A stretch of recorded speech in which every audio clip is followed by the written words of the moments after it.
এরকম পরীক্ষার সম্মুখীন হয়েছেন ইব্রাহিম আলাইহিস সালাম।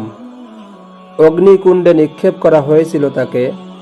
নূহ আলাইহিস সালামের উপরে তার কওমের অত্যাচার এবং অবাধ্যতার মাত্রা এতই ভয়াবহ হয়ে উঠেছিল যে তাদের হাত থেকে নূহ আলাইহিস সালামকে বাঁচানোর জন্যে পুরো কওমকেই আল্লাহ তাআলা বন্যার পানিতে তলিয়ে দিয়েছিলেন।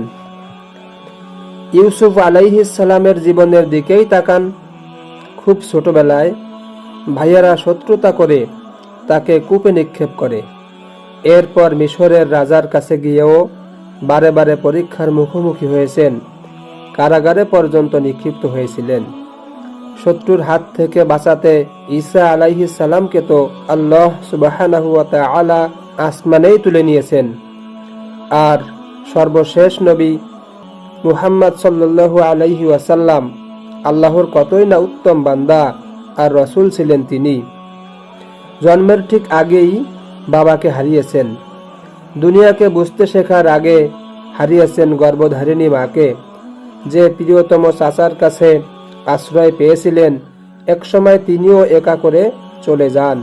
চোখের সামনে সন্তানদের মৃত্যু, প্রিয়তমা স্ত্রীর মৃত্যু, জীবনের চিত্রনাট্যে হারাবার আর বাকি থাকলোই বাকি।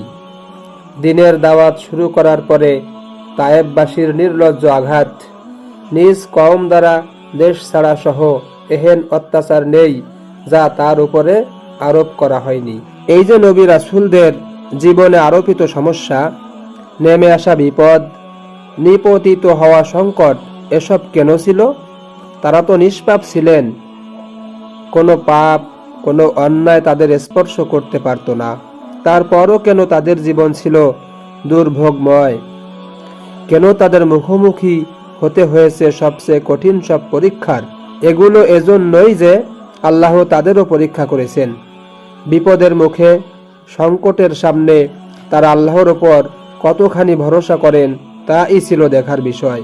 আমাদের শেখানোর জন্যই আল্লাহ সুবহানাহু ওয়া তাআলা নবী রাসূলদের জীবন থেকে এই ঘটনাগুলো আমাদের সামনে তুলে ধরেছেন।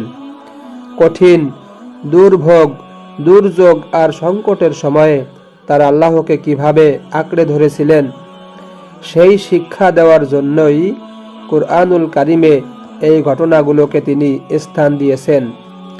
আমাদের জীবনেও এরকম নানান পরীক্ষা নেমে আসতে পারে।